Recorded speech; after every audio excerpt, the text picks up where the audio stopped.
نحمدہ و نسلم علی رسولہ الکریم اما بعد فاعوذ باللہ من الشیطان الرجیم بسم اللہ الرحمن الرحیم۔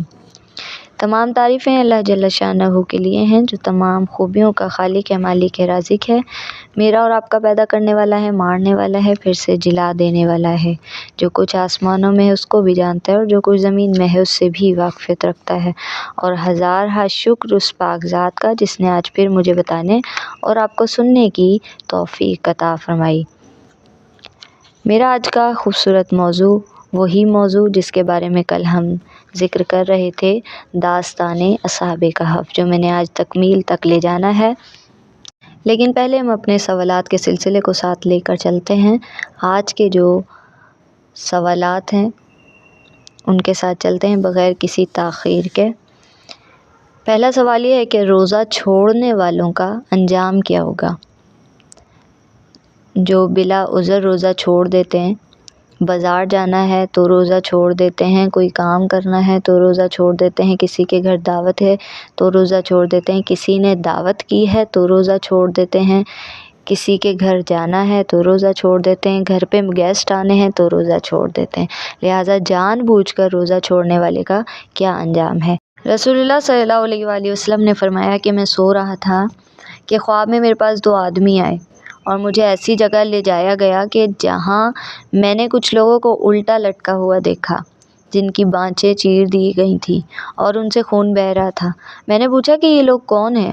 تو جواب ملا کہ جو روزوں کے ایام میں کھایا پیا کرتے تھے، یعنی جان بوجھ کر بلا عذر روزہ چھوڑ دیا کرتے تھے۔ تو معلوم ہوا کہ جان بوجھ کر روزہ چھوڑنے والوں کی سزا کیا ہے، انجام کیا ہے کہ بروز حشر ان کو الٹا لٹکایا جائے گا، ان کی بانچیں چیر دی جائیں گی اور ان سے حتیٰ کہ خون بہہ رہا ہوگا۔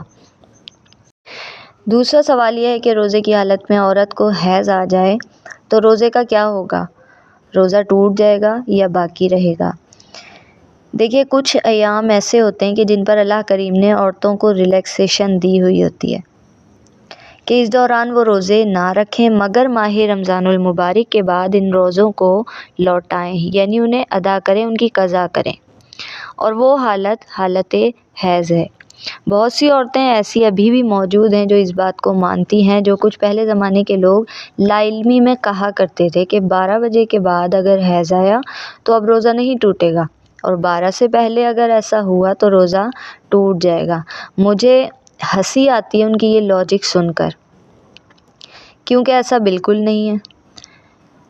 جس وقت بھی عورت کو حیض آئے وہ حالت روزے میں ہے تو اس کا روزہ ٹوٹ جائے گا، اسی وقت ٹوٹ جائے گا۔ لیکن بہتر یہ ہوتا ہے کہ ٹوٹنے کے بعد بھی آپ اسی طرح دن گزاریں کہ آپ نے کچھ کھایا پیا نہیں، یا پھر اسی طرح دن گزارنے کی بھی وجہ یہ کہ باقی لوگوں کو یہ ظاہر نہ ہو کہ آپ کا روزہ نہیں ہے۔ روزے داروں کے سامنے کھانے پینے کے گناہ سے آپ بچ جائیں۔ اگر آپ چھپ کر کھا پی لیں گے کچھ تو بھی کوئی مسئلہ نہیں ہے کہ روزہ آپ کا ٹوٹ چکا ہے، اس وقت آپ کا روزہ ٹوٹ گیا ہے۔ اب ان تمام چھوٹے جانے والے روزوں کو آپ نے کیا کرنا ہے کہ اس کی قضا کرنی ہے، ماہ رمضان کے بعد ان کو ادا کرنا ہے، یعنی ان کو لوٹائیں گے۔ اس بات کو سمجھانے کی ایک آسان مثال یہ ہے کہ اگر میرے یا آپ کے ہاتھ پر کوئی ناپاک چیز لگ جائے جس کو آپ ناپاک چیز مانتے ہوں، تو آپ ہی یہ مجھے بتائیں کہ اب آپ کا یا میرا ہاتھ جس پر بھی ناپاکی کی کوئی چیز لگی ہے تو وہ کیا ہاتھ 12 سے پہلے لگنے پر ناپاک ہوگا، اور اگر 12 کے بعد لگتی ہے تو ناپاک نہیں ہوگا؟ کیا کبھی ایسا سنا ہے؟ ہرگز نہیں۔ جب بھی ہاتھ پر آپ کے ناپاکی لگے گی اسی وقت ہاتھ آپ کا ناپاک ہو جائے گا۔ ناپاک کوئی چیز لگی، ہاتھ ناپاک ہو گیا، اس کے بعد آپ ہاتھ کو پاک کرو گے، دھو گے، اچھے سے دھو گے، پھر ہی کوئی چیز اس سے کھاؤ گے پیو گے۔ اسی طرح حالت حیض کو بھی حالت ناپاکی بھی کہا جاتا ہے۔ تو روزہ ایک پاک عبادت ہے، تو حالت ناپاکی کے آ جانے سے ایک پاک عبادت کس طرح باقی رہ سکتی ہے؟ لہٰذا روزہ اسی وقت ٹوٹ جائے گا۔ چلتے ہیں ہم اپنے اگلے موضوع کی طرف۔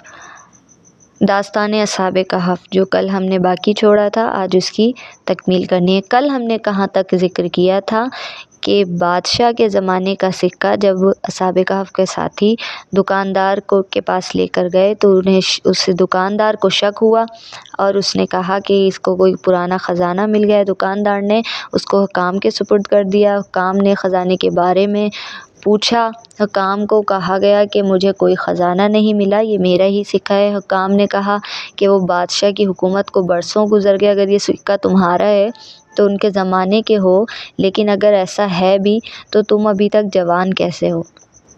اس سے آگے چلتے ہیں ہم اب کہ یہ سن کر اصحاب کہف کے ساتھی نے کہا کہ یہ بتاؤ بادشاہ کا کیا حال ہے؟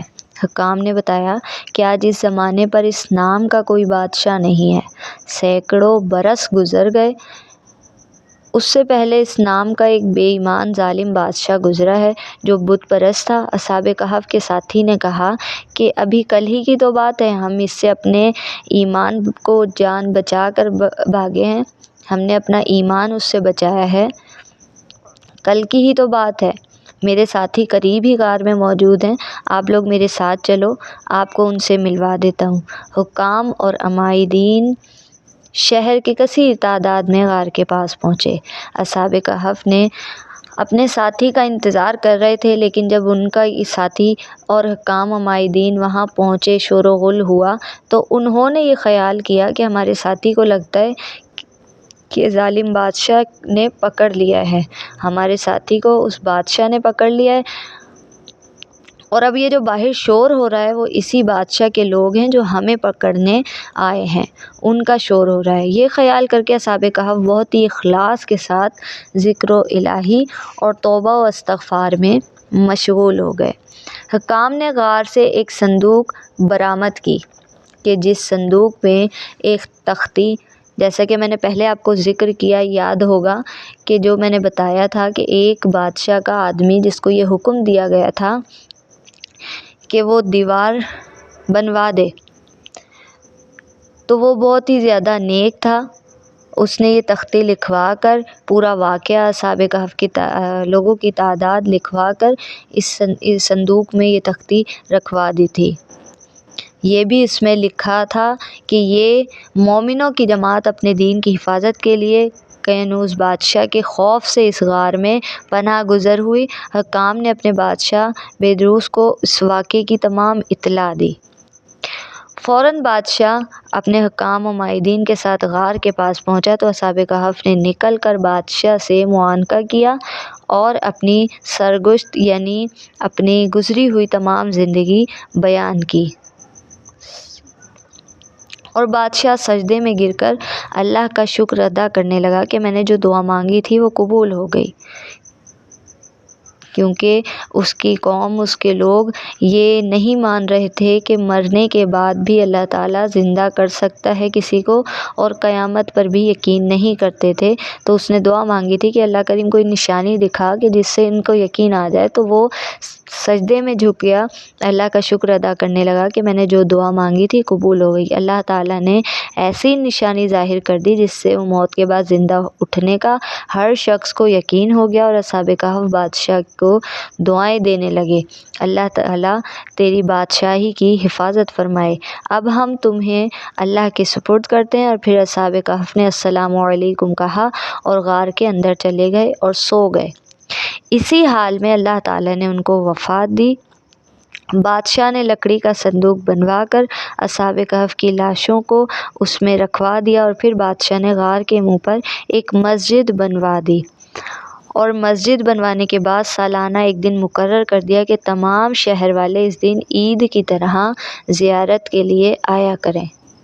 تو یہ تھی داستان اصحاب کہف، جس کا ذکر سورۃ الکہف میں پورا موجود ہے۔ یہ واقعہ کا ذکر سورۃ الکہف میں موجود ہے کہ جس کی روایات میں، احادیث مبارکہ میں جمعۃ المبارک کے دن ہمیں پڑھنے کا حکم دیا کہ رسول اللہ صلی اللہ علیہ وآلہ وسلم نے ارشاد فرمایا کہ جو سورۃ الکہف کی اول اور آخر سے تلاوت کرے اس کے 70 تا پا نور ہی نور ہوگا، اور جو اس کی مکمل تلاوت کرے گا اس کے لیے آسمان و زمین کے درمیان نور ہوگا۔ تو یہی وہ سورت ہے۔ اللہ کریم میرا بتانا اور آپ کا سننا اپنی پاک بارگاہ میں قبول فرمائے۔ میرے بتانے میں جو بھی غلطی بے ادبی کوتاہی ہوئی ان تمام کو معاف فرمائے۔ کل پھر ملاقات ہوگی اسی وقت اسی چینل پر اپنے ایک نئے موضوع کے ساتھ۔ تب تک کے لیے دعاؤں میں یاد رکھیے گا۔ اللہ حافظ۔